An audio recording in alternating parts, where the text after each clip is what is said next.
જેવી શ્રી હરિની ઈચ્છા. હા. સારું. આપ સર્વના હૃદયમાં વિરાજમાન ભગવાન શ્રી હરિને વંદન કરી. જય લક્ષ્મી નારાયણ, જય શ્રી રામ, જય શ્રી કૃષ્ણ, જય ઉમિયામાં, જય ભારત. ચંચલ, કઈ કેવું છે તારે? તમારું વેલકમ કરી લઉં. કરી લ્યો. જય શ્રી લક્ષ્મીનારાયણ. મિશન અભિમન્યુના ચતુર્થ ચરણમાં મિશન વિવેકાનંદના ઓનલાઈન સત્રમાં આપ સર્વ ભક્તિવાન માતા તથા બહેનોનું હું હૃદયપૂર્વક સ્વાગત કરું છું. સર્વ આ સભાની શરૂઆત પ્રાર્થના અને ઓમકાર દ્વારા કરી. આજની સભાનો આપણે બહુમૂલ્ય જ્ઞાન પ્રદાન કરવા માટે ભાવનાબેન ભાવાણી આવ્યા છે. એમના બહુમૂલ્ય જ્ઞાન ગંગામાં આપણે આ ગરમી ભૂલાવી ઠંડકની અનુભૂતિ કરીએ. ભાવનાબેન વિશે આપણે સર્વ જાણો છો. એમના વિશે એટલું જ કહીશ, જ્ઞાનના સાગરનું માપ કેવી રીતે લગાવાય. હરિપ્રિયા ભાવનાબેન, જેમના શ્રી મુક્તિ જ્ઞાન અમૃત સદા વહી રહ્યું છે. એ સદા સોપા અને સરળ શબ્દોથી ભક્તિના માર્ગ પર આપણે બધાને આગળ વધારી રહ્યા છે. જીવનમાં સરસ સરસ અનુભૂતિ આપે એવા એ ઉદાહરણ આપે છે. ભાવનાબેનની અમૃતવાણીથી જે જ્ઞાન આધ્યાત્મ વધારે છે આપણા જીવનમાં. બધાને એવી જ અભિલાષા છે મારી કે એના માર્ગદર્શનમાં આપણે આપણા જીવનમાં આગળ વધી ને આધ્યાત્મના પગથિયાં હંમેશા આગળ ચડતા જઈએ. ને એના સાથે જ હું ભાવનાબેનનું સ્વાગત કરું છું અને એને વિષયના અદ્ભુત સત્રના અદ્ભુત વિષય પર આપણા ઉપર આપને માર્ગદર્શન આપે એવી પ્રાર્થના કરું છું. જય શ્રી લક્ષ્મીનારાયણ. ભાવનાબેન.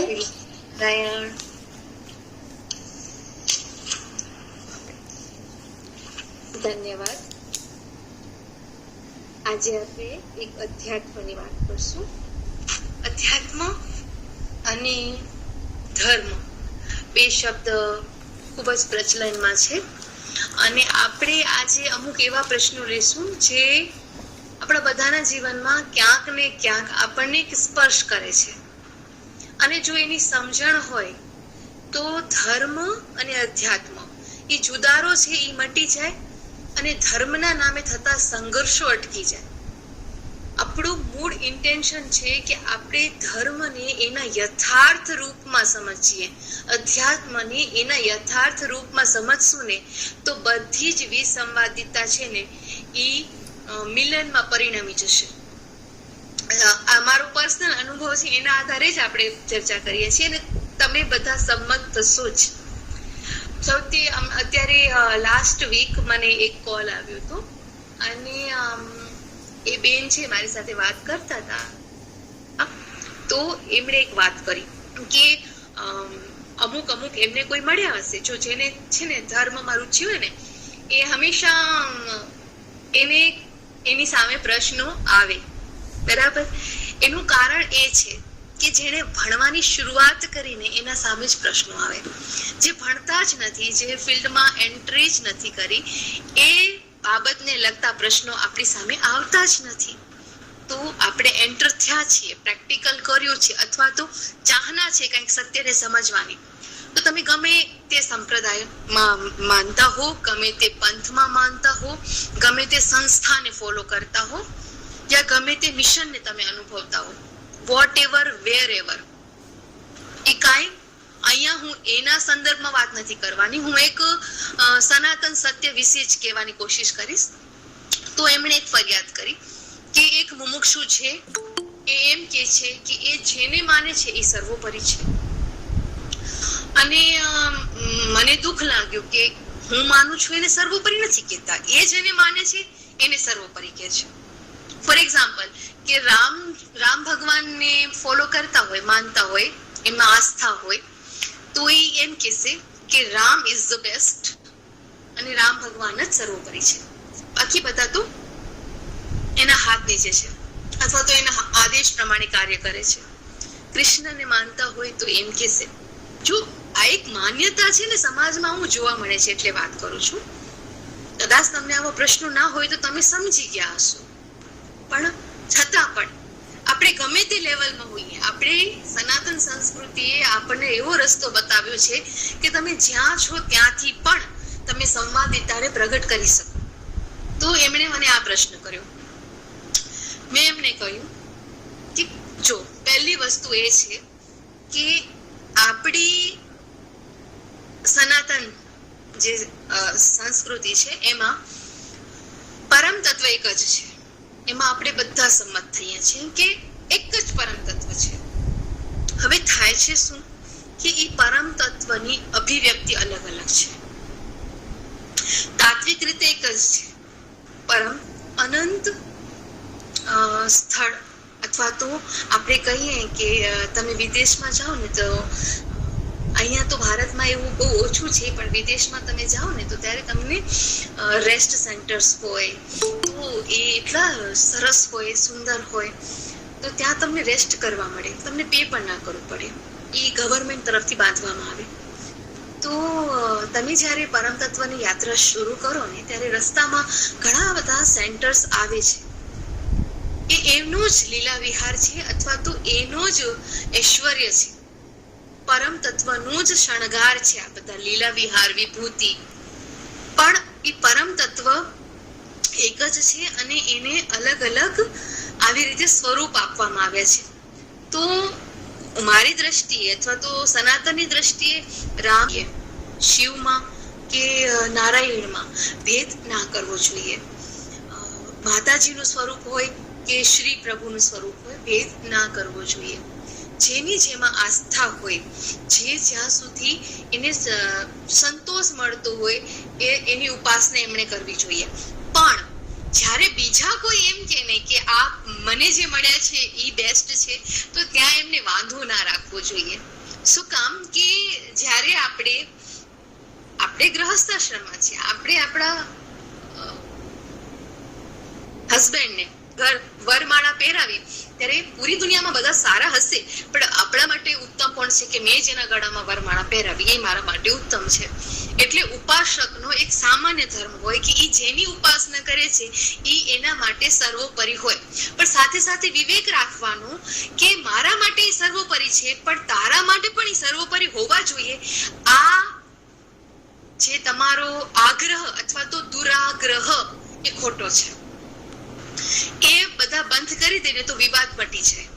હું રામને માનું છું, મારા માટે રામ સર્વોપરી છે, પણ તમે અગર ઉમિયામાને માનો છો તો તમારા માટે માતાજી સર્વોપરી છે. આટલું જો બધા સમજી જાય ને તો આ પ્રશ્નનો સોલ્યુશન તરત જ થઈ જાય. અને આપણે એટલી અંદરથી વિવેક કે એટલી સમજણ કે નમ્રતા રાખવાની કે આપણી સામે કોઈ પોતાના ઈષ્ટદેવના વખાણ કરે તો આપણે મોટું મન રાખીને સાંભળવાનું. અને હું તો ત્યાં સુધી કહીશ કે તમને એવું લાગવું જોઈએ કે એ જે વખાણ કરે છે એ મારા પ્રભુના જ વખાણ કરે છે, એ એનું જ એક સૌંદર્ય સ્વરૂપ છે, અલગ અલગ નથી. આટલી સમજણ હોય તો ધર્મના નામે વિખવાદો શાંત થઈ જાય કે ઉપાસક હોય એ જેના ઉપાસ્ય હોય એના વખાણ કરે અને એને સર્વોપરી માને.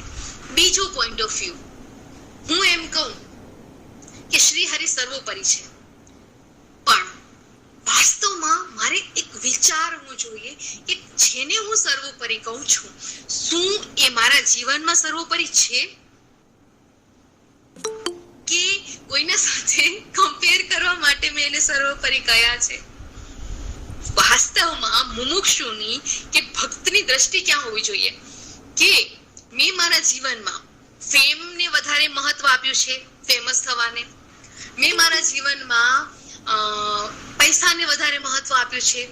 મેં મારા જીવનમાં પરિવારને, સગા સંબંધીઓને વધારે મહત્વ આપ્યું છે કે મેં મારા જીવનમાં પરમાત્માને વધારે મહત્વ આપ્યું છે. આ પ્રશ્ન આપણે આપણી જાતને પૂછવો જોઈએ કે આ નહીં હોય તો શું હું જીવી શકીશ, કે આના વગર હું જીવી શકીશ. તમે તમારા હૃદયમાં એક વખત શાંત થઈ, ખરેખર આ કરવા જેવો પ્રયોગ છે. તમે એક એવી પરિસ્થિતિનો વિચાર કરો કે કદાચ મને ભગવાન, આપણને ના ગમતું હોય ને એવું જ વિચારવાનું કે કદાચ ભગવાન મને ખોડખાપડ કરાવી દે કે એવી પરિસ્થિતિ થાય કે મારો એક્સિડન્ટ થઈ જાય, મારા હાથ પગ અલગ થઈ જાય, અથવા તો મને હાથ પગ વગર જીવવું પડે, યા મને આંખ વગર જીવવું પડે, યા મને મારા હસબન્ડ વગર જીવવું પડે કે બાળક વગર જીવવું પડે, તો એ દુનિયા કેટલી બેહુદી લાગશે? શું મને એ સારું લાગશે? તો હું શું જીવી શકીશ? એક ઓપ્શનમાં આ તમારી રોસ્ટ પરિસ્થિતિ હે ને, અને બીજા ઓપ્શનમાં કે બધું જ હોય મારી પાસે, બધું જ, દુનિયાનો તમામ વૈભવ હોય, પણ શું પરમાત્માનો દિવ્ય અને સત્ય સત્સંગ નહીં હોય તો શું જીવી શકીશ?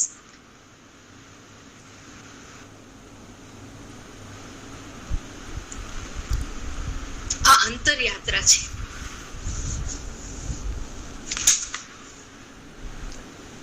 કોઈ પણ એક વસ્તુને આપણે બારેથી જે સત્સંગ કરીએ છીએ એના કરતા જરૂરી છે કે આપણે હૃદયના ઊંડાણથી સમજવાની કોશિશ કરીએ. કારણ કે ભગવાન ખુદ વાત કરે છે કે ભગવાન કોને મળે? ભગવાન કોને મળે છે? શું વધારે પ્રવચન કરે અથવા તો સાંભળે એને ભગવાન મળી જાય?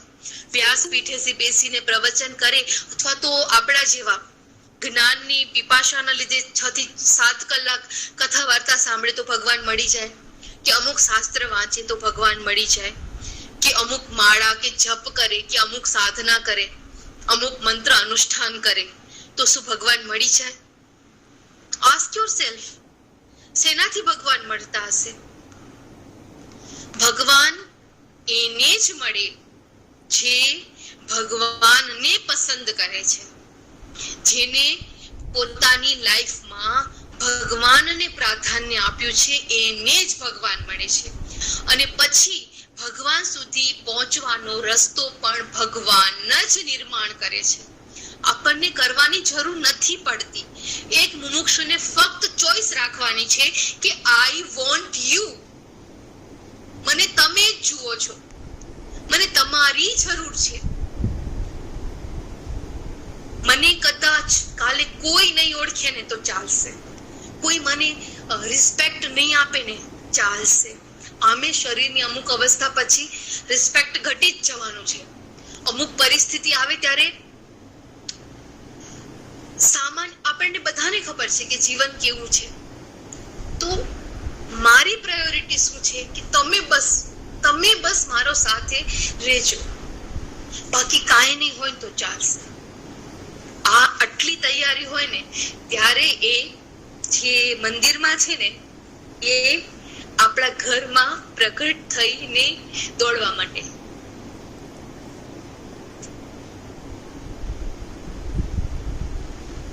અને આ કઈ હું સારી લખાડવા માટે વાત કરું કે ચર્ચા કરું એ નથી. કારણ કે ઘણા મુમુક્ષોને પ્રશ્ન હોય છે કે ખરેખર આ જ જન્મે ભગવાન મળે? તો શું એવા ભગવાન મને મળશે જે મારી સાથે વાતો કરે, જે પ્રગટ હોય? હા, મળશે. ભગવાને શાસ્ત્રોમાં પ્રતિજ્ઞા કરી છે કે જ્યારે ભરતખંડમાં મનુષ્યનો અવતાર આવે ત્યારે કાં તો ભગવાન અથવા તો ભગવાનને મળેલા સંત ચોક્કસ પૃથ્વી ઉપર વિચરણ કરે. ભગવાન અથવા ભગવાનને મળેલા સંત. ભગવાનને મળેલા સંત કેવા હોય? જેનું પોતાનું અસ્તિત્વ ભગવાનમાં પૂરેપૂરું સમર્પિત કરી દીધું હોય. તો દેખાતું હોય શરીર સંતનું અને અંદર પ્રાગટ્ય પરમાત્માનું હોય. તો શું થયું? ભગવાન જ મળ્યા છે આપણને. જે મૂર્તિમાં ભગવાન છે એવી રીતે જેણે પોતાનું અસ્તિત્વ ભગવાનમય કરી નાખ્યું 100%, એ ભગવાન એની અંદર પણ એટલા જ છે. એટલે ભગવાનની ભૂખ હોય તો ભગવાન મળે એમ છે ને અત્યારે પણ મળે. એટલે આપણો ઉદ્દેશ્ય શું છે કે હું કોઈ ગ્રંથની કથા વાર્તા કરીને તમને આમ ઇમ્પ્રેસ કરવાનો મારો ઉદ્દેશ્ય નથી. આપણે પ્રેક્ટિકલ સત્સંગ કરવાનો છે. એમાં પ્રેક્ટિકલ પ્રશ્નો અને પ્રેક્ટિકલ આન્સર. આપણે મૂંઝવણો દૂર થાય ને એ જરૂરી છે. અને એના માટે સંતો અને શાસ્ત્રોએ અતિ કૃપા કરી, પરમાત્માએ અતિ કૃપા કરી ને આપણને એ જેવા છે ને એવા યથાર્થ ઓળખાવે છે એ પોતે કૃપા કરીને પોતાને ઓળખાવે છે કે જુઓ મને આ ગમે છે, મને આ ગમે છે. હજુ એક પ્રશ્ન કહું, કોમન છે કે એક બેને મને એક વાત કરી કે મારી યુવાવસ્થામાં આ ખરા ઘણી જગ્યાએ આ પ્રશ્ન મને પૂછવામાં આવે જ છે કે મારી યુવાવસ્થામાં હું મંદિરે બહુ જતી, હું વ્રત અનુષ્ઠાન બહુ કરતી, પ્રદક્ષિણા બહુ કરતી, શાસ્ત્રનું વાંચન બહુ કરતી, પણ અત્યારે હવે એમાં બધું મન નથી લાગતું. હવે એમ થાય છે કે બસ જ્ઞાન જ્ઞાન ને જ્ઞાન જ લઉં. કરવા જેવું તો આ જ છે, ઓ તો કર્મકાંડ છે, ના કરીએ તો પણ ચાલે.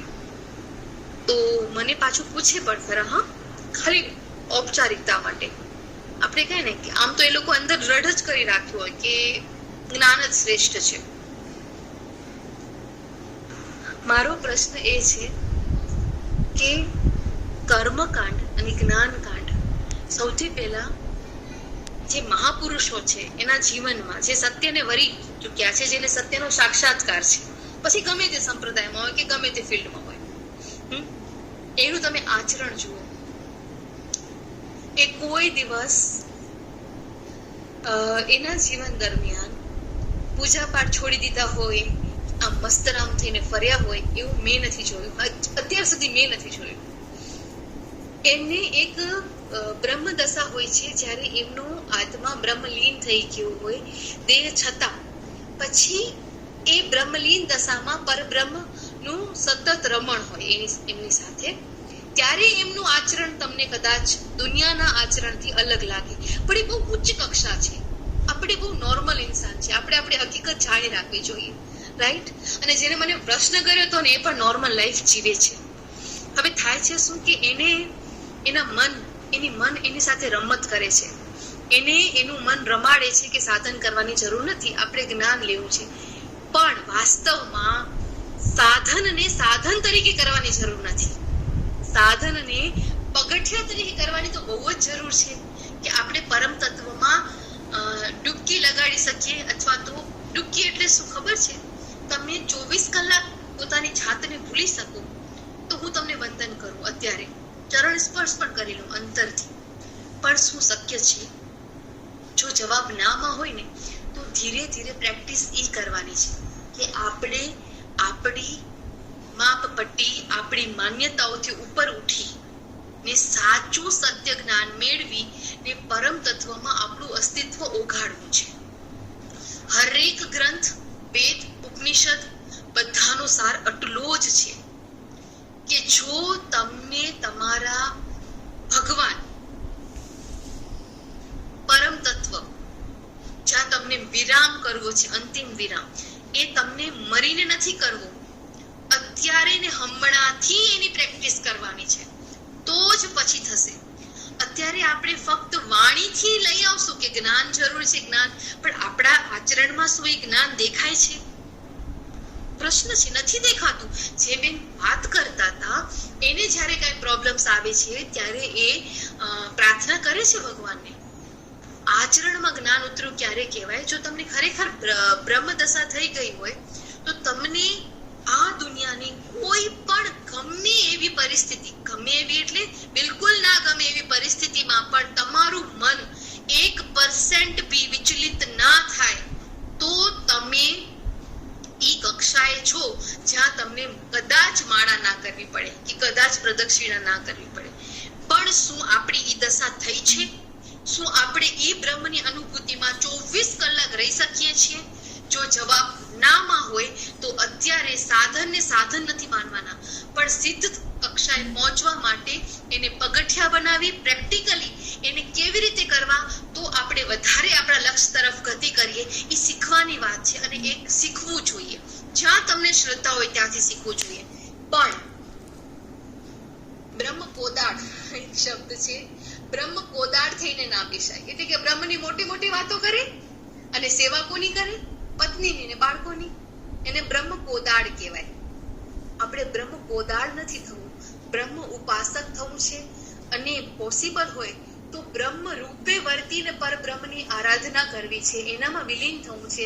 પણ કોઈ પણ રીતે બુદ્ધિને આપણે વિરામ કરવાની વાત સારી છે, પણ બુદ્ધિને બાય બાય નથી કહેવું. એનો સદુપયોગ કરીને પરમ તત્વ સુધી પહોંચવું છે. અમે 3 પ્રશ્નો લીધા. હવે હું ઓપન મંચ રાખું છું. અગર મને આવડશે તો હું જવાબ આપીશ, નહીં આવડે તો હું રિસર્ચ કરી એના જવાબો તમને મોકલાવીશ. કોઈને કાંઈ ક્વેશ્ચન હોય તો પૂછી શકો છો.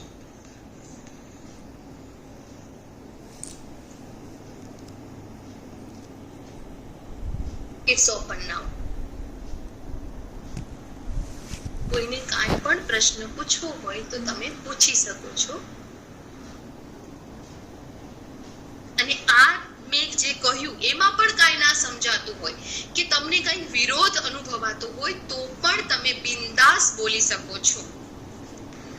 હું એવું ક્યારે નથી માનતી કે મેં કહ્યું એ જ પરમ સત્ય છે. હું એક શીખાઉં છું, મારી લર્નિંગ ચાલુ જ છે.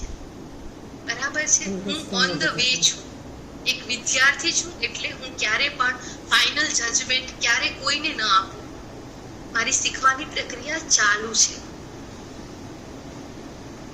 જય લક્ષ્મીનારાયણ. ચંચલ. જય લક્ષ્મીનારાયણ. જય લક્ષ્મીનારાયણ.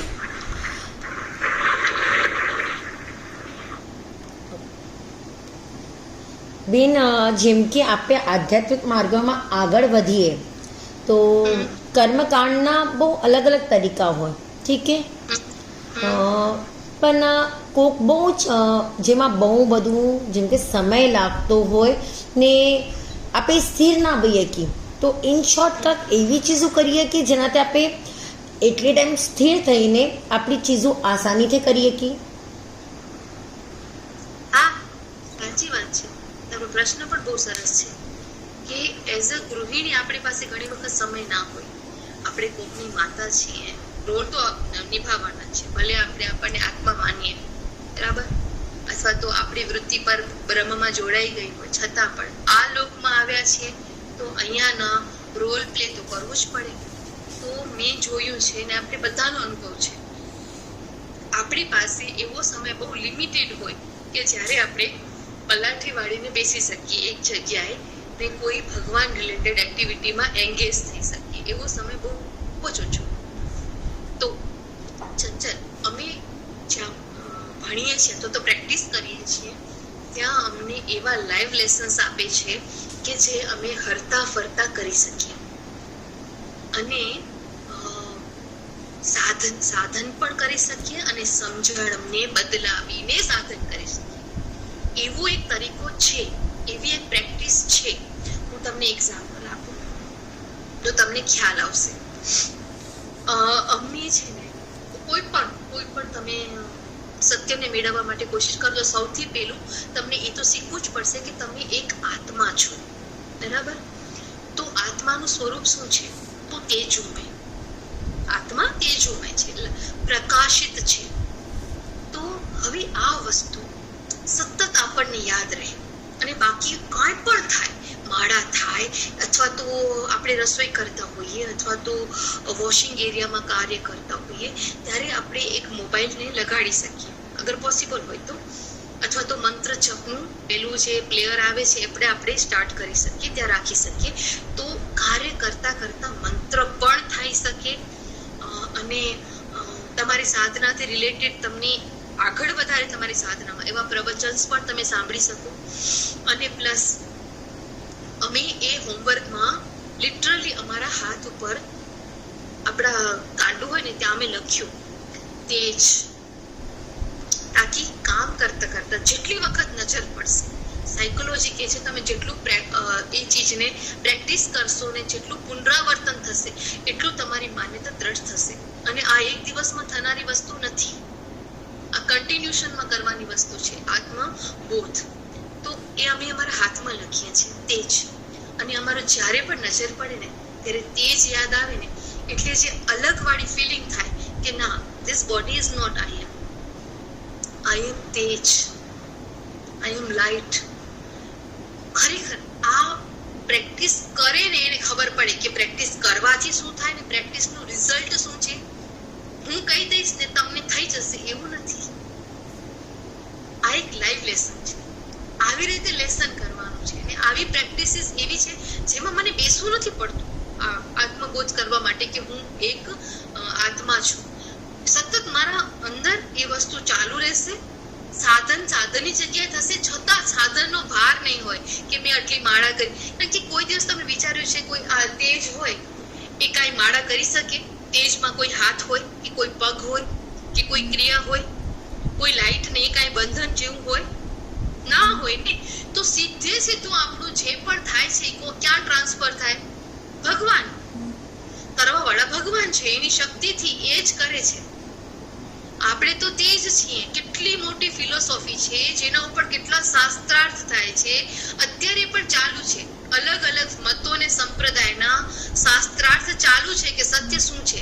પણ એકદમ સામાન્ય ગૃહિણીના શરીરમાં રહીને પણ આપણે એ આત્મબોધ કરી શકીએ જો આપણે ચાહીએ તો, કે બધું ભગવાન જ કરે છે અને આપણે તો ફક્ત પ્રકાશ સ્વરૂપ છીએ. બોલો, પ્રકાશને કોઈની સાથે અથડામણ થાય, ઝઘડો થાય પ્રકાશને? એ પ્રકાશને કોઈ દિવસ અહંકાર આવે કે પ્રકાશને કોઈ દિવસ ટાર્ગેટ હોય કે મારે આટલું કરવું છે, હું આમ કરીશ? કે તમને કહું, ગીતાજીમાં કેટલી ગહેરાઈ છે કે સત્વગુણ પણ બાંધે છે જીવાત્માને, સારા કાર્યો બાંધે છે. કારણ કે એક લિમિટ પછી જો જાગૃતિ આવી જાય પછી ખરાબને ગુંડા કર્મો થતા જ નથી. પછી સત્વગુણ બાંધવા આવશે તમને કે આ સારું કામ છે, આ સંસ્થામાં હું આ સારું કામ કરી દઉં, અથવા તો અહીંયા હું જઈને આ રીતે આટલા લોકોને જગાડી દઉં. આ બધા સત્વગુણ છે. સત્વગુણ પણ બાંધે.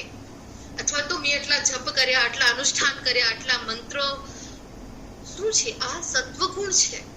નિર્ગુણ ત્યારે જ થાય જ્યારે આપણે આ ભાવથી જીવીએ, આત્મભાવથી અને પરમાત્માને સમર્પિત ભાવથી. પછી તમે શું કરો છો ઇમ્પોર્ટન્ટ નથી, કારણ કે તમને મૂળ પકડાઈ ગયું છે કે કરવા વાળા તો ભગવાન છે. પછી સાધનની દિવ્યતા અંદરથી તમને સમજાઈ જશે. કરવા જેવું અંદરથી જ જ્ઞાન પ્રગટ થઈ જશે, કારણ કે મૂળ આપણે પકડી લીધું છે ને આત્મ તત્વને. એટલે કોઈ પ્રશ્ન હોય તો કરજો. ચંચલ, તને પેલા સંતોષ થયો? ચંચલ? હા દી, મને બિલકુલ બહુ જ એકદમ જે મતલબ જે મૂંઝવણ હતી ને કે ઘણી ટાઈમ આપણે પ્રોપર સમય ના મળે તો શું કરવાનું ત્યારે, તો તમે જે કીધું ને આત્મચિંતન ને જે બી આપણને સોર્સ છે બીજા, જેમ કે કેની સંતોની વાણી સાંભળી લો કે મંત્ર જાપ કરી લો આંતરિક રીતે, તો એ તો બહુ એ તો કંઈ બી ક્યારે પણ આપણે કરી શકીએ. અને મૂળ કરતા ભાવ છૂટી જાય ને ચંચલ. તું પ્રકાશ હો તો શું કરી શકે? સાચી વાત. કાંઈ નથી થતું ને તારાથી. તું જેને માને છે વાસ્તવમાં 24 કલાક કરવા વાળા તો ઈ છે. સાચી વાત હે દીદી. તો મને આ કરવું છે એ ભાવ પણ ટળી છે. અને છતાંય બહારનાને દેખાય. ચંચલ કથા પણ સાંભળે છે, ચંચલ મંત્ર ગાન પણ કરે છે, મંત્ર જપ પણ કરે છે, પણ અંદર કરવા વાળા તો શિવ તત્વ હોય, પરમ તત્વ હોય. સાચી વાત દી, કારણ કે કરતા તો એ છે, આપે બસ એક કેમ કંઈ આપે સ્ક્રીન નહીં ને પ્લે તો એ જ કરે છે. Thank you. હવે કોઈ ક્વેશ્ચન છે? હા બોલો નમિતા. ભાવનાબેન, એ જે વાત કરી ને કે તમે જ્યાં અભ્યાસ કરો છો અને ત્યાં તમને અમુક પ્રયોગ કરવામાં કહેવામાં આવે છે કે આ પ્રયોગ કરો, અથવા તો કોઈ પણ ટાસ્ક આપવામાં આવે છે, તો આપણે એવું કરીએ આપણા ગ્રુપમાં તો ન ચાલે કે જ્યારે આપણું વિવેકાનંદ સત્ર આપણે લેવાના હોઈએ એનાથી એક વીક પહેલા યા પછી આ સત્રમાં તમે કહી દો કે નેક્સ્ટ સત્રથી પહેલા સુધી આ પૂરા પીરિયડ દરમિયાન, મતલબ આ પૂરા મહિના દરમિયાન તમારે આ ટાસ્ક કરવાનો છે. તો બધા પ્રેક્ટિસ કરશે અને પછી પોતાના અનુભવો જણાવશે. પછી જે એ લોકોને જે પણ અડચણ આવતા હોય કે કોઈ બી મતલબ મનમાં જે સંકલ્પ વિકલ્પ જાગતા હોય એની ચર્ચા આપણે કરીએ. તો મારા ખ્યાલથી એ બહુ સારું રહેશે. કેમ લાગે છે તમને? હા, એ ટાસ્ક આપશું આપણે, ના નથી કહેતા. પણ નમિતા, એક વસ્તુ છે કે અમારે ત્યાં જે પ્રશ્ન પૂછવાનું કહેવામાં આવે ને ત્યારે મારું કેવું દેખાશે, મારા વિશે લોકો શું વિચારશે, આવા ભાવથી મુક્ત થઈ ને બધા બ્રહ્મચર્ચામાં પાર્ટિસિપેટ કરે. આપણી આ સભામાં મને ઈ તત્વની કમી દેખાય. અહીંયા ખબર નહીં કે લોકોને કઈ ડર અંદર સતાવે, મને નથી ખબર કે કોઈ એના ઓળખાણ વાળા હોય એના ડરના લીધે ના બોલે, અથવા તો મારી વાતની કેવી રીતે. હું તમને એક વસ્તુની પૂરી ગેરંટી દઉં, તમારી વાત પોઝિટિવલી લઈશ, બીજું તમારું અપમાન ક્યારે નહીં કરું. પણ જો પાર્ટિસિપેટ ના કરીને જ્યાં સુધી પોતે એક કદમ આગળ ના આવે ને ત્યાં સુધી આપણે કહીએ ને કે હીરો જેમ તેમ બજારમાં ના મળે. તમારે પહેલા એના લેવા માટે કિંમત તો થોડીક ચૂકવવી પડે. તમારી તૈયારી હોવી જોઈએ એ વસ્તુને ફોલો કરવા માટે. એવું ના, બિલકુલ બિલકુલ. મેં ગઈ વખતે જે સત્ર હતું ને એનામાં મને ખ્યાલ છે, મેં પોતે તમને વાત કરી હતી કે હું આવું વિચારું છું યા મને એવું લાગે છે. પછી મેં એ વાત કરી હતી કે આ પ્રશ્ન એ જે મતલબ ચર્ચા હતી કે મેં તમારા સાથે વ્યક્તિગત રૂપે કરી લીધી હતી. આપણે હંમેશા ચર્ચામાં હોઈએ છીએ, હંમેશા આપણો સંવાદ થતો હોય છે, પણ છતાંય મેં વિવેકાનંદના સત્રમાં એ જ વાત રિપીટ એટલા માટે કહી હતી કે જે આપણા સત્રમાં સામેલ છે એ બધી બહેનોને ક્યાંક ને ક્યાંક એ આત્મ સ્વરૂપે આવું વિચારે જ છે. એ લોકોની મનસ્થિતિ એવી જ છે, પણ એ લોકો બોલવાથી બોલવાથી પહેલા એ લોકોને મારા ખ્યાલથી જે તમે કહો છો એવું જ લાગે છે કે એ લોકોને કોઈ અડચણ લાગતી હોય. તો જો આપણે સૌથી પહેલા એવું જ મન બનાવી લઈએ કે હું આત્મ સ્વરૂપ છું, હું જે કહું છું એ હું નથી કહેતી, કોઈ નમિતા નથી કહેતી, આ એક આત્માની આવાજ છે, આત્માનો પ્રશ્ન છે કે મારે જાણવું છે, મારે પરમાત્માને ઓળખવા છે, પરમાત્માને પામવા છે. તો એના માટે જે મારાથી કોઈ સિનિયર છે, આધ્યાત્મના જે તમારી જે યાત્રા ચાલુ છે એનામાં અમારા કહીએ ને કે અમે પણ એનામાં જોડાતા આવીએ છીએ. તો કોઈ આપણાથી અગર સિનિયર છે એને કંઈક પૂછવામાં આપણે શેનો મૂંઝારો. જેમ આપણે કિચનમાં આપણે નાના હોય ત્યારે આપણા મમ્મી કાર્ય કરતા હોય તો આપણે એનામાં જોડાઈએ, તો આપણે એમને ફોલો કરતા હોય તો એમને પૂછીએ છીએ કે મમ્મી આ કેવી રીતે કરવું છે. બસ જસ્ટ એવી રીતે છે કે આપણા સત્રમાં કોઈ પણ વ્યક્તિને શરમ યા હિચક વગર જ કોઈ પણ વાત કરશે ને એટલું એ લોકોનો નહીં. તો આપણે આ સત્ર શાના માટે લઈએ છીએ? કોઈ ફોર્મેલિટી તો છે નહીં. વિવેકાનંદ સત્ર શાના માટે છે કે આપણે બધા આવીને આપણા એકબીજાના મનની વાત કરીએ. આજે હમણાં તમે વાત કરો છો, બીજી બહેનોને પણ રજા જ છે, છૂટ જ છે. એ પણ કહી શકે છે કે ભાઈ મારે પણ આવી રીતે સત્ર લેવું છે. અગર એમના પોતાના પણ કોઈ એવા સરસ મતલબ એ લોકોનો અભ્યાસ હોય, એ લોકોનો પોતાનો અનુભવ હોય, તો જ્યાં સુધી બારે નહીં નીકળે, વાત નહીં કરે, જેમ કેમ ગયા સત્રમાં આપણે ચંચલબેને વાત કરી કે ના ગરમી છુટ્ટી હોય તો શું થઈ ગયું પણ આપણે બ્રેક નથી દેવો, એમને વાત કરી ત્યારે આગળ વાત વધી ને. એવી રીતે હરેક બહેનોને પોતાને આગળ વધારવું જ છે. જેટલા એ ખુલ્લા થશે તો જ આગળ વધશે. આવી મારી સોચ છે. અને તમે પ્રશ્નની વાત કરો છો ને, તો જે આજે તમે જે દાખલા દીધા 2-3 બહેનોના કે જે પણ જેના સાથે તમારી વાર્તાલાપ થઈ છે, એના પછી એના તમે જે મેં આજે એમના બારામાં જે વાત કરી, તો ક્યાંક ને ક્યાંક અમારા પ્રશ્નોના પણ જવાબ એનામાં અમને મળ્યા. તો પ્રશ્ન એક કરશે પણ 100 જણાના જવાબ તમને એ લોકોને મળશે. તો આવી સોચ વિચાર કરીને જ લોકોને પોતાના મનની વાત કરવી જરૂરી છે. અહીંયા પ્રશ્નોત્તરી આવતી જ નથી. મારા ખ્યાલથી તો બધાને એવું સમજવું છે કે ભાઈ આ એક એવી જગ્યા છે જ્યાં હું મારા પોતાના મનની વાત ખુલ્લા દિલથી કરી શકું છું. અને નમિતા, એક પ્રશ્ન એ પણ થઈ શકે, જો તમને અગર અહીંયા બોલવામાં સંકોચ થતો હોય ને તો એક જ દિવસ માટે આપણે ગ્રુપ ઓપન રાખશું વિવેકાનંદનું, જસ્ટ 1 ડે. એમાં બીજા કોઈ ફાલતુ મેસેજ મૂક્યા વગર ઓથેન્ટિક તમને જે પ્રશ્ન ખરેખર સતાવતો હોય અથવા તો પૂછવાનું મન હોય એ ત્યાં પૂછી શકો ત્યાં, અને એના ઉપર પછી ચર્ચા પણ થઈ શકે.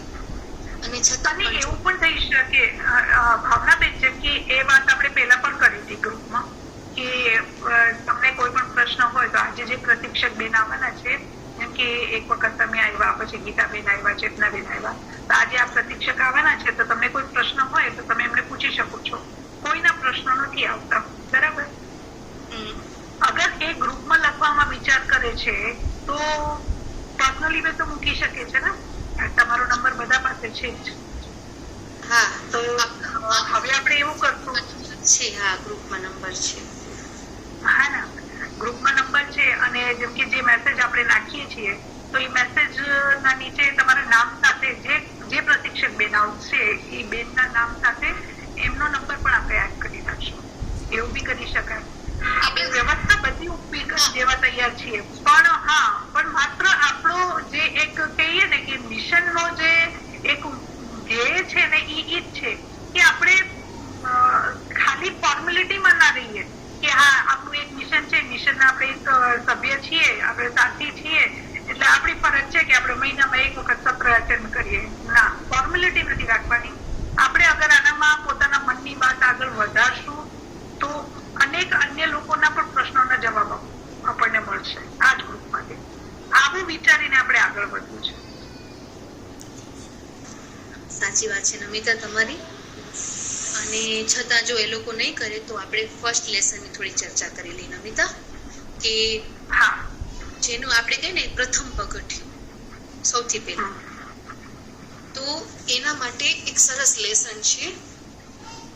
પહેલું પગથિયું સૌથી પહેલું, અને પ્રેક્ટિસ કરશો તો ખ્યાલ આવશે. મને નથી ખબર હું નેક્સ્ટ ટાઈમ આ સભામાં ક્યારે આવીશ, પણ તમે કરશો ને તો અનુભવ થશે.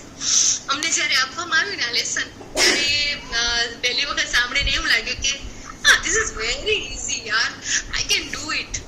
પણ ખરેખર જ્યારે કરવાનો સમય આવ્યો ને ત્યારે પોતાને જ્યારે નિરીક્ષણ કર્યું, આત્મનિરીક્ષણ, ત્યારે ખબર પડી કે આ નાનકડું વાક્ય કેટલું મેજિકલ છે. અને એ વાક્ય છે, ત્યારથી સાંભળજો, એ હોમવર્ક છે કે ક્યારે કોઈને પણ સલાહ ન દો. ક્યારે કોઈને પણ સલાહ ના દેવી. તમે જોજો રેગ્યુલર લાઈફમાં અત્યારે પણ ઘણાને એમ થતું હશે ઇટ્સ સો ઇઝી ના, એમાં શું થઈ ગયું, પણ ઘણી વખત સલાહ દેવા માટે આપણે એટલા બધા ઉત્સુક હોઈએ ને, ખબર પડે ને કે આને કંઈક પ્રોબ્લેમ છે, એટલે તને ખબર છે અહીંયા છે ને આ ડોક્ટર પાસે હું ગઈ ને ત્યારે મને આમ થયું ને, એને પૂછ્યું નથી તમને. જ્યારે કોઈ બીમાર પડે ત્યારે એટલી બધી સલાહનો વરસાદ વરસાવે ને, સગાવાલાઓ ફોન કરીને પેલો જે મેન્ટલી આમે ડિસ્ટર્બ હોય પેનના લીધે, અને ઉપરથી સલાહ, એક કહેશે આમ ખાજે, બીજો કહેશે ઓલું ના ખાજે. અને અમુક તો એટલા મહાનુભાવ હોય, ખરેખર બહુ દુઃખ થાય. એવું તો ક્યારેય આપણે રોલ પ્લે નહીં કરવાનો. નેગેટિવ જ વાત કરે ફોનમાં. ફોન કરે ને તો આપણને એમ થાય આપણને આ ખબર પૂછવા માટે ફોન કરે છે કે આપણને ડરાવવા માટે ફોન કરે છે. અગર તમને કોઈને માંદા માણસને ફોન કરો છો તો એને એક હિંમત મળે, એને કઈ પોઝિટિવ સાયન્સની વાત કરો, પોઝિટિવિટીની વાત કરો કે ભાઈ શરીર ધર્મ છે, માંદું પડવું, ડોક્ટર્સ છે, દવાઓ છે, આજકાલ તો સાયન્સ પણ કેટલું આગળ વધી ગયું છે. અને પ્લસ તમે 50% તમે પોઝિટિવ રહેશો તો તમે જલ્દી સાજા થઈ જશો. ત્યાં આપણે બહુ સલાહ દઈએ. બીજું, રેસિપીઝ, આપણે એકબીજાને એટલી બધી રેસિપી શેર કરીએ છીએ વિધાઉટ ડિમાન્ડ. યુટ્યુબ ઉપર આમે એટલી બધી રેસિપીઝ અવેલેબલ છે વિથ વિડીયો, છતાં તમે જોજો આપણે કેટલી રેસિપીઝ આપણે શેર કરીએ છીએ આપસમાં. પછી થર્ડ, શોપિંગ, કોઈ બી ચીજ વસ્તુની આસ્ક યોરસેલ્ફ કેટલી બધી શોપિંગ એડવાઇસ, આ લેવાય, આ ના લેવાય, અત્યારે ટ્રેન્ડમાં છે, અહીંયા સસ્તું મળે છે, અહીંયા આ મળે છે, ફલાણી જગ્યાએ પેલું મળે છે. કોઈ તમને પૂછે ને તમે કહો તો થોડુંક પણ સમજાય. આ છે ને આ બધી વસ્તુ તમને એમ લાગશે કે સલાહ ના દેવી, આને અધ્યાત્મ સ્પિરિચ્યુઆલિટી સાથે શું મતલબ છે, પણ જ્યારે આપણે કોઈને સલાહ આપીએ ને ત્યારે પહેલું પક્ષ એ હોય કે મને તમારા કરતા વધારે ખબર પડે છે. એટલે શું થઈ ગયું, હું ભાવના, મને તમે જે પણ હો ડેશ એના કરતા મને વધારે ખબર પડે તો જ હું તમને સલાહ આપીશ. તો ઇટ મીન્સ કે હું મારા ભાવના ના બોડી ના શરીર ના ભાવમાંથી બહાર નથી. ભાવનાને ખબર પડે તો જ ભાવના સલાહ આપે ને. જો ભાવના એક આત્મા હોય, એક પ્રકાશ હોય, તો પ્રકાશ ક્યારે કોઈને આપણને ટ્યુબલાઇટનો પ્રકાશમાંથી કોઈ દિવસ અવાજ આવે છે કે કાંઈ સિગ્નલ્સ મોકલે છે ટ્યુબલાઇટ કે તમે આ લ્યો ને આ ના લ્યો?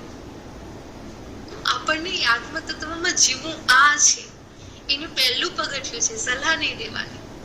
પણ રેવાશે જ નહીં. જોજો ને તમે, તમને પોતાને જ હસવું આવશે. તમે એટલી બધી સલાહ બાળકોને, એક પછી વાતાઓ હોય ને એમ કે અમે જો અમારા બાળકોને નહીં કહીએ ને, સલાહ નહીં આપીએ તો અમારું ઘર તો ગોબરવાળો થઈ જશે, અથવા તો મારું બાળક તો એવું છે કે ટેલિવિઝન જ જોયા કરે છે, એ ભણશે નહીં. જો તો તમે નેગેટિવ કેટલા કમાન્ડ્સ યુનિવર્સને આપે છે. આ બધા એના બાળક સુધી યુનિવર્સ પહોંચાડશે જ કે તારી મમ્મી ના કે ત્યાં સુધી તને ટીવી જ જોવાની છે, તારા મમ્મી ના કે ત્યાં સુધી તારે આ જ ગલત આદત કરવાની છે. એટલે તમારા જ કમાન્ડ્સ ત્યાં સુધી પહોંચે છે. ઇટ મીન્સ પછી એમને કહેવામાં આવ્યું કે તમે 2 દિવસ શાંત રહીને જુઓ તો ખરા. જ્યારે ખરેખર શાંત થઈ ગયા ને, કહેવાનું બંધ કરી દીધું ને બાળકોને કે આમ કરો, આમ કરો, આમ કરો, એટલે બાળકો વિચારતા થઈ ગયા કે મમ્મીને શું થઈ ગયું છે, મમ્મી કેમ અત્યારે એની ભાષામાં કહું તો કિચકિચ બંધ થઈ ગઈ છે મમ્મીની. તો ઓટોમેટિકલી એનું બિહેવિયર, તમે શાંત થાવ ને તો એનું બિહેવિયર ચેન્જ થાય કે તમારા તરફથી જે નેગેટિવિટી આવતી હતી સેન્ટેન્સમાં કે થોટ્સમાં સ્ટોપ થઈ જાય. લિટરલી તમે બિલીવ તો ખબર નહીં મને કેટલા % કરશો, પણ એના બાળકોમાં ચેન્જીસ આવી ગયું, પોઝિટિવ ચેન્જીસ આવી ગયું. ગોબરવાળો બંધ થઈ જાય, એ લોકો પોતે જ સફાઈમાં ધ્યાન રાખે. પણ આપણને એમ છે ને કે હું નહીં હોઉં તો આ નહીં થાય. તમે જ કમાન્ડ આપ્યું છે. જુઓ, તમે જે પણ બોલો છો ને એને કોઈ તથાસ્તુ કહે છે. એટલે જે બોલો ને એમાં ફોકસ થઈને બોલવાનું છે. અને ફોકસ એટલે શું? તો જાણપણા રૂપે. જાણપણું મતલબ અવેરનેસ, એ ભગવાનના ધામનો દરવાજો છે. મતલબ ત્યાંથી જ આપણને ભગવાન મળશે. શેનાથી? અવેરનેસ.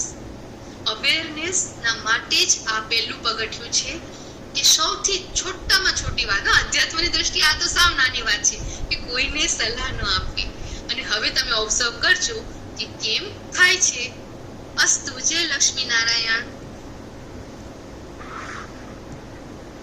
જય લક્ષ્મીનારાયણ. હજી બહેનોને કેને કયા પ્રશ્નો હતો પૂછી લેજો. ભાવનાબેન, બોલો. કોઈ નથી બોલતું એટલે હું તો હવે જો તમે મને છૂટ આપી છે કે આ સત્રમાં આત્મ સ્વરૂપે રહેવું, એટલે હું આત્મ સ્વરૂપે જેમ તમે કહો છો એ તો નિખાલસ ભાવથી બોલું. તમે હમણાં જે એક સલાહ વાળી વાત કરી ને, બહુ સહી છે અને ખરેખર એને અભ્યાસમાં લેવા જેવું છે. પણ મારા પાસે એક બહુ સરસ જોક છે આને લઈને, તો હું નામ નહીં આપું પણ હું તમારા બધા સાથે શેર કરું કે આજે આપણે આ સત્રમાં, વિવેકાનંદના સત્રમાં આપણે એને પણ સામેલ કરીએ, જોકને પણ.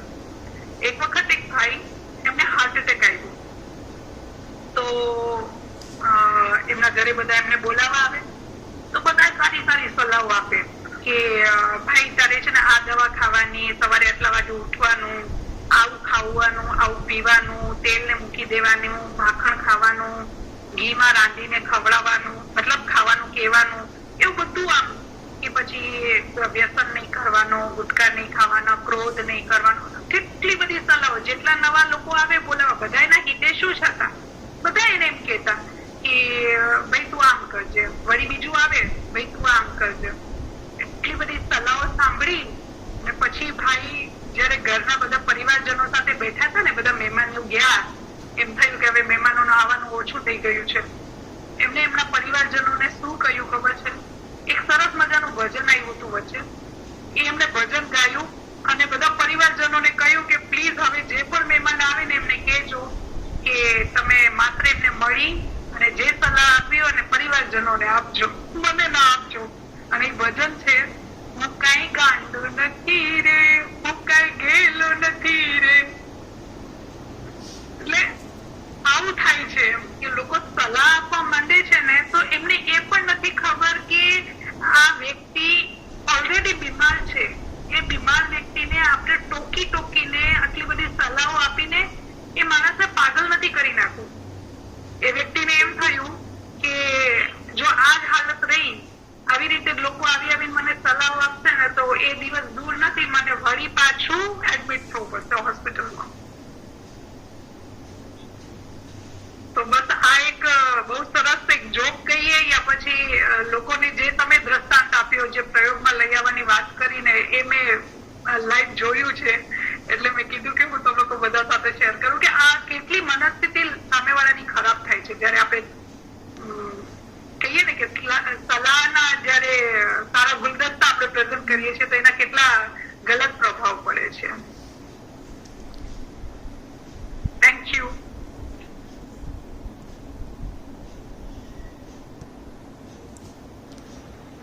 તેમને ઓવર ટુ ચંચલબેન. હા બેન, હજી કેને કોઈ પ્રશ્ન હે કાંઈ પણ વિષયને લઈને કે કોઈ બીજો તો પ્લીઝ બોલજો.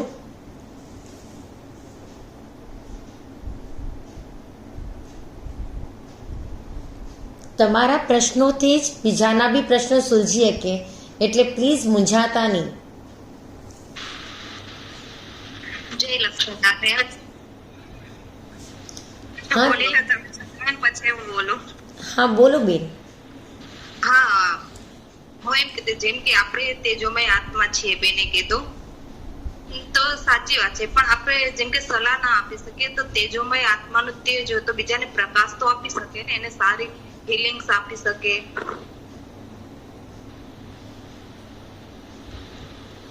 હા, જય લક્ષ્મીનારાયણ ચંદ્રબેન. એટલે અહીંયા તમને કહેવાનું શું છે ખબર છે કે આપણે જ્યારે અધ્યાત્મના રસ્તે આગળ વધો છે, મેં તમને શું પ્રશ્ન પહેલા જ કીધું, સલાહ ના દેવી ને, માંગ્યા વગર સલાહ ના દેવી. અહીંયા સામેથી દેવાથી સલાહ ને એનો વિરોધ છે. તમને કોઈ પૂછે ને તમે દો ને એની ના નથી કરી. જો કે હાઈ લેવલમાં જશું ને ત્યારે એની પણ ના થશે, પણ અત્યારે આપણે બધા નાના બાળકો જેવા છીએ ને, એટલે આપણા માટે આ લેવલમાં એ વસ્તુ લાગુ નહીં પડે. પણ અત્યારે પૂછ્યા વગર, જે નમિતાબેન કીધું ને, પૂછ્યા વગર, હવે પેલો જે બેડ રેસ્ટ ઉપર જે માણસ છે એ તમને નથી પૂછતો કે મારે એટેક આવ્યું છે તો મારે શું જમવું, કારણ કે ઓલરેડી ડોક્ટરે પ્રિસ્ક્રિપ્શનમાં લખી દીધું છે કે તમારે આવી રીતે રહેવાનું છે, તમારે આ કરવાનું છે, આ નથી કરવાનું. ત્યાં જે આપણું રાપણ દેખાડીએ ને એની નામ છે.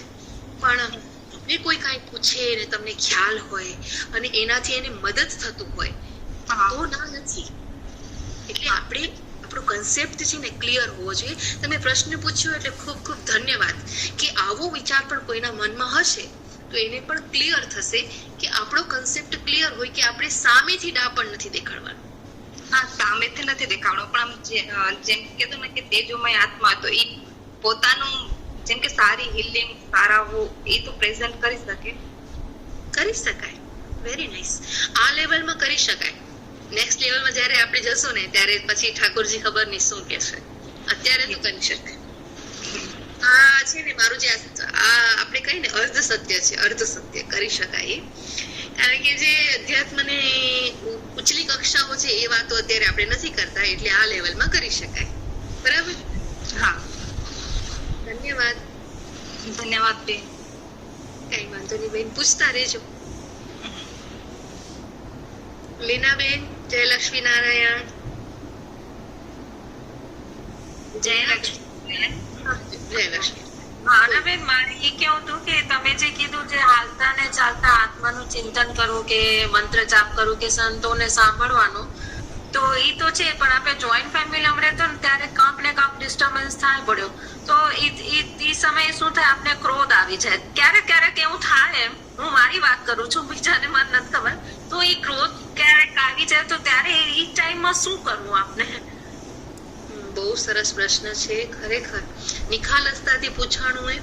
અને આ સિર્ફ લીના તમારી વાત નથી, બધાની વાત છે.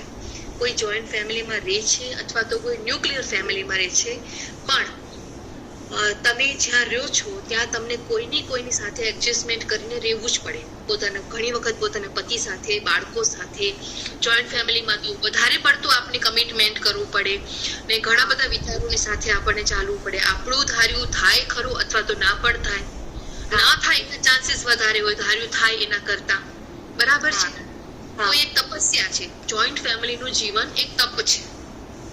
અને આજે જમાનો એવો થઈ ગયો છે ને લીનાબેન કે ન્યુક્લિયર ફેમિલીમાં રહેવું પણ તપ છે. જે રહેતા હશે એને ખ્યાલ હશે. કારણ કે જ્યારે આપણે જોઈન્ટ ફેમિલી રહે ને ત્યારે આપણને એવું લાગે કે ન્યુક્લિયરમાં રહેતા હશે મતલબ કે અલગ રહેતા હશે ફક્ત પતિ સાથે કે બાળકો સાથે, એ કેટલા સુખી હશે, પણ એવું નથી. એ આપણે મનની ધારણા છે. જ્યારે વ્યક્તિ હોય એનું પોતાનું અસ્તિત્વ હોય, એની માન્યતા હોય, ત્યારે કોઈ એની માન્યતાને ફોલો ના કરે ત્યારે દુઃખ થાય. એના સિદ્ધાંતોને ના સમજે, જ્યારે તમને કંઈક લાગતું હોય કે આ સાચું છે અને પરિવારમાં કોઈ તમને સમજે નહીં, ત્યારે ક્રોધ આવવું માનવીય સહજ સ્વભાવ છે. ત્યારે એકચ્યુઅલમાં આપણું આ લેસન છે ને આપણને વધારે ટાટું કરશે.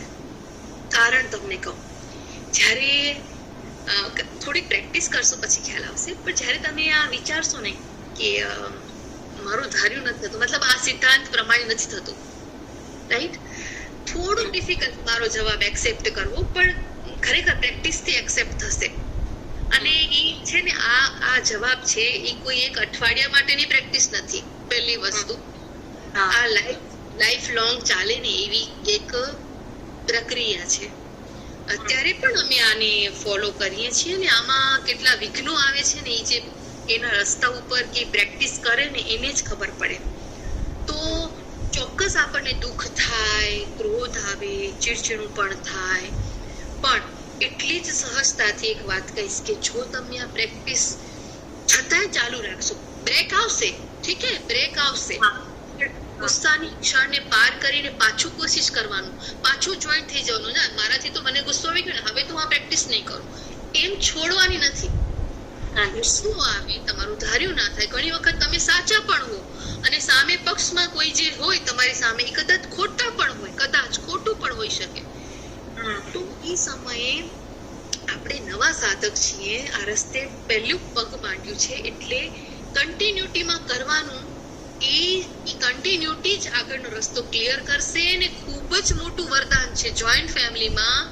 હું તમને કહું, મારે એક છે અમારી સાથે જ જે અભ્યાસ કરે છે, એ જોઈન્ટ ફેમિલીમાં જ રહે છે અને એ જેની સાથે રહે છે ને એ લોકોને અમે પર્સનલી પણ ઓળખીએ છીએ. તો એમના સ્વભાવ, ઘરના મેમ્બર્સના જે સ્વભાવ એટલા બધા વિચિત્ર છે, પણ આ પ્રેક્ટિસમાં છે ને, અધ્યાત્મની છોટી છોટી પ્રેક્ટિસમાં છે, તો અત્યારે એને કાંઈ પણ દુઃખ નથી.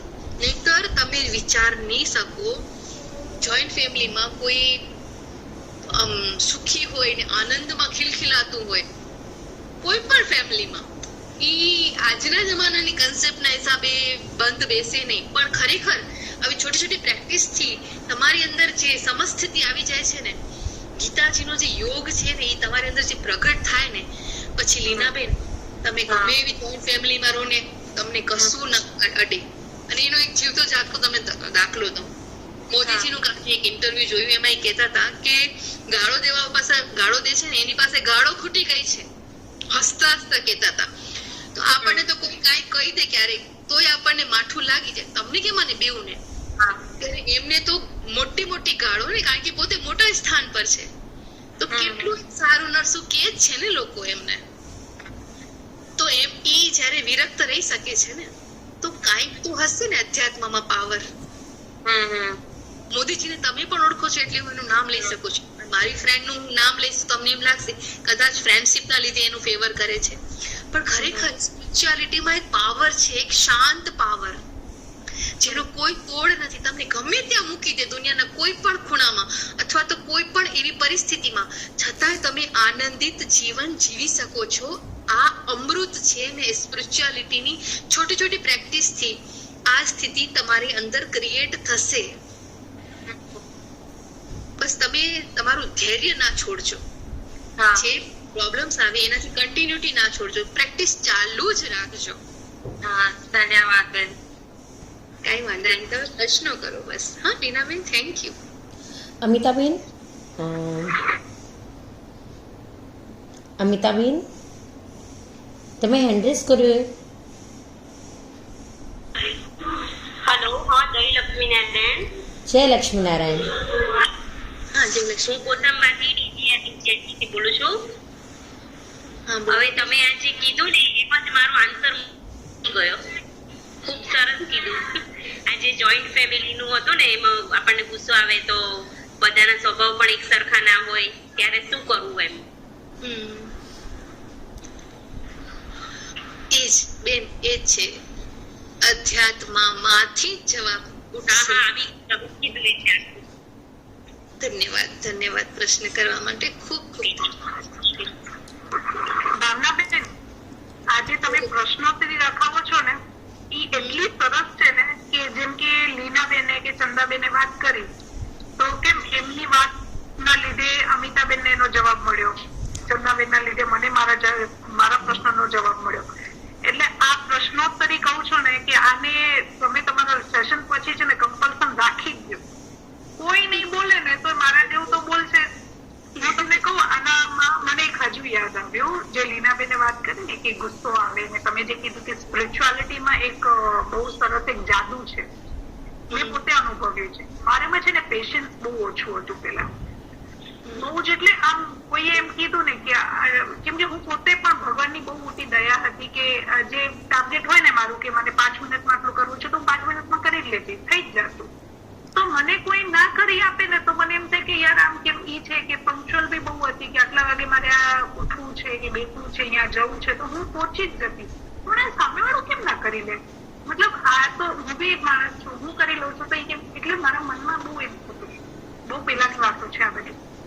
તો મારા પપ્પાએ મને ખાલી એક જ વસ્તુ કીધી હતી કે તું કોઈ બી ચીજ, હનુમાન ચાલીસા હોય યા ગાયત્રી ચાલીસા હોય યા ગાયત્રી મંત્ર હોય, કોઈ પણ ચીજનો તું જાપ કરવા માંડ.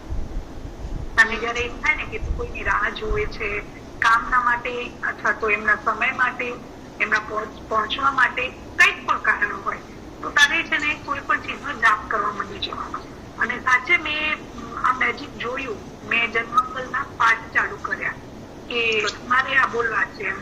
તો 108 નામ બોલું ને ત્યાર સુધી મારી વૃત્તિ એનામાં ના રહીએ કે આ વ્યક્તિ કેમ નથી આવ્યું યા પછી એ વ્યક્તિ હજુ સુધી આ કામ કેમ નથી કરી આપ્યું. બસ ભગવાનનું નામ એ એમ થાય કે 108 કમસે કમ, ભલે પછી મારા મનમાં એવું થવા લાગ્યું કે ભલે એ થોડું લેટ થાય, મારા 108 નામ પૂરા થઈ જાય, મારો પાઠ પૂરો થઈ જાય. એટલે મારી વૃત્તિ એ તરફ વળી. પેશન્સ બી વધતું ગયું. અને અંદરથી એક જ ચીજ જે તમે થોડી વાર પહેલા વાત કરી કે પરમાત્મામાં પોતાનું જોડાણ, તો મનથી એમ થવા લાગ્યું કે ભલે ને લેટ થયું, આ બહાને મારો પાઠ પૂરો થઈ ગયો. તો મતલબ આ જે ચીજ છે કે ક્રોધને કેવી રીતે શાંત કરવું, એનામાં આધ્યાત્મનો સાચે બહુ મોટો રોલ છે. આ મારો ખુદનો અનુભવ છે. અને મને આપણી આ સભામાં બધાને લાગતું હશે, હું સૌના વચ્ચે એક વાત કહેવા માંગીશ કે હું છે ને આમ સાધારણ કોઈ સભા હોય યા પછી સાધારણ તौर પર બધા ભેગા થઈએ ને ત્યારે મને એટલી બધી વાત કરવાનું મન ના થાય. હું સોરી કહું છું બધાના વચ્ચે, પણ કોઈ પણ આવી રીતની આધ્યાત્મિક સભા હોય ને ત્યાં કંઈક એવા અનુભવ હોય અથવા તો કોઈ પણ એવી વાત હોય ને તો હું પોતાને રોકી નથી શકતી. કેમ કે મેં એ સમય ખુદ પોતાનાથી દૂર કરીને, જે કહીએ ને કે આત્મ સ્વરૂપ, ખુદને ખુદથી મિટાડીને મેં પોતાને આવી રીતે મતલબ વર્તનમાં પોતાને લઈ આવીને કે ના મને આમ કરવું છે, આમ કરવું છે, એમ જયારે કરવા માંડીને જે અનુભવ થયા છે ને ત્યારે મને એમ થાય કે આધ્યાત્મિક સભામાં આ વાતની ચર્ચા કરવી બહુ જરૂરી છે. ક્યાંક કોઈકને કામ આવી જાય, કોઈક મારે જેમ ઈ યાત્રા ઉપર હમણાં ચાલતું હોય, એ પહેલા પગથિયા ઉપર હોય અને કદાચ હું 5મે પગથિયે હોઉં તો એમને હું કહું કે ભાઈ આ પગથિયા ઉપર અમે પણ હતા ને અમારા સાથે આવું બધું થયેલું છે. અને મારો આગ્રહ પણ છે આપ સૌને કે પ્લીઝ આવી રીતે જ પોતાના જે સ્ટેપ સુધી તમે પહોંચ્યા છો, કેવી રીતે પહોંચ્યા છો, એની ચર્ચા આપણે આનામાં કરીએ. એકબીજા સાથે એકદમ સરળ સંવાદ કરીએ, એકદમ કમ્ફર્ટેબલ લાગે. કેમ કે એક લીનાબેન, એક સન્નાબેન, એક અમિતાબેન કાંઈક પણ બોલશે ને તો બીજી અન્ય બહેનોને આના જવાબ ઓટોમેટિક મળતા હશે. ધન્યવાદ સૌનો. જય શ્રી લક્ષ્મીનારાયણ. જય શ્રી લક્ષ્મીનારાયણ. જો ભાવનાબેન, તમારા જે કહેવાનું હતું ને કે છોટી છોટી ચીજોમાં તમે પ્રયાસ કરો, તો આજ નમિતાબેન એક સરસ હજી એક એક્ઝામ્પલ કહી આપ્યું કે જ્યારે ક્રોધ આવે કે જ્યારે આપણે બિઝી કરવું હોય પોતાને તો સરળ રસ્તો એક બીજો અપનાવવાનો. યસ, બહુ જ સરસ વાત હતી, બહુ જ જીવનમાં ઉતારવા જેવી વાત છે, કરવા જેવું છે. સર્વે બહેનોને આગ્રહ છે કે પોતાના અનુભવ શેર કરો. આજે ભાવનાબેનને અત્યાર સુધી જે નોલેજ એમને મેળવ્યું છે એ આજનું નથી, એમની અનેક વર્ષોની સાધના છે, એમના એ પ્રયાસો છે, એમના અભ્યાસથી એ ત્યાં સુધી પહોંચ્યા છે કે આજે આપણને એમને સાંભળવાનું મન થાય છે.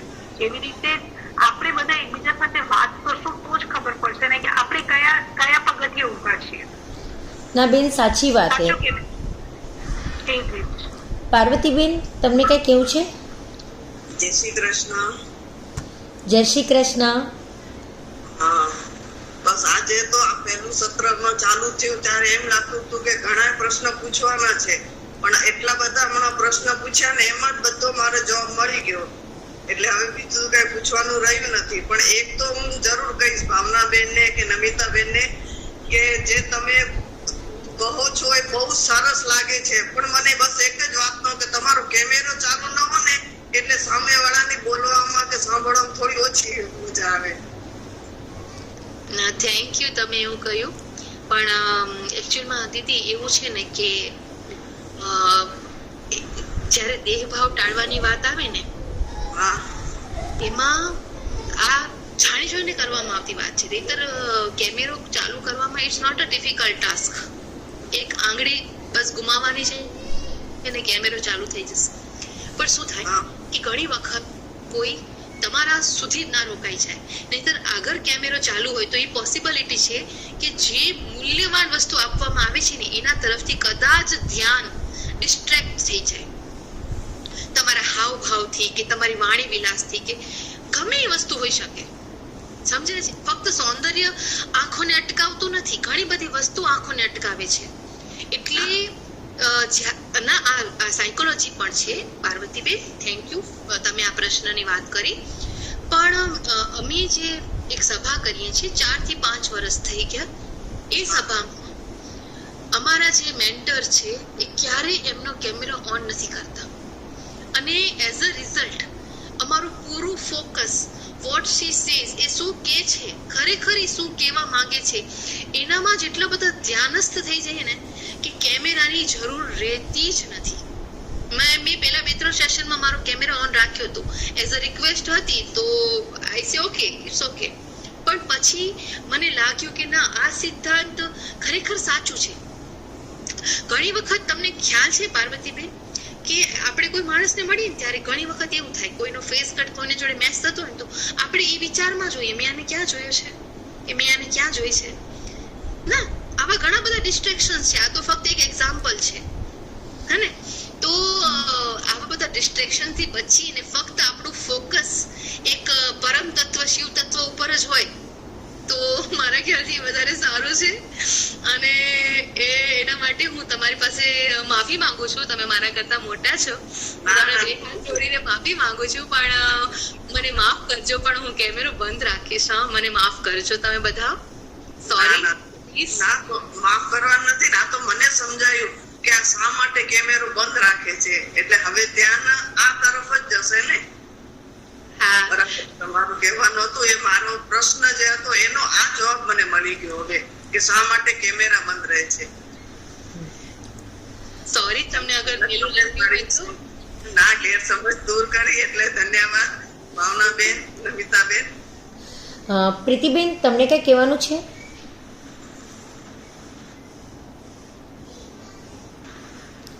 પ્રીતિબેન, તમે હેન્ડ રેસ કર્યો હે.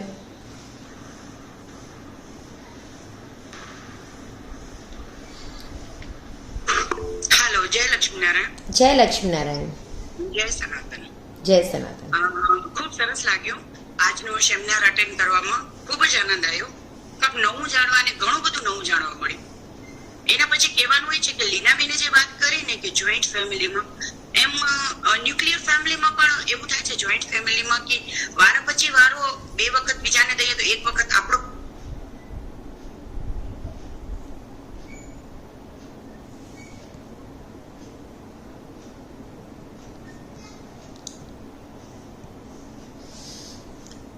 પ્રીતિબેન, આવાજ નથી આવતો.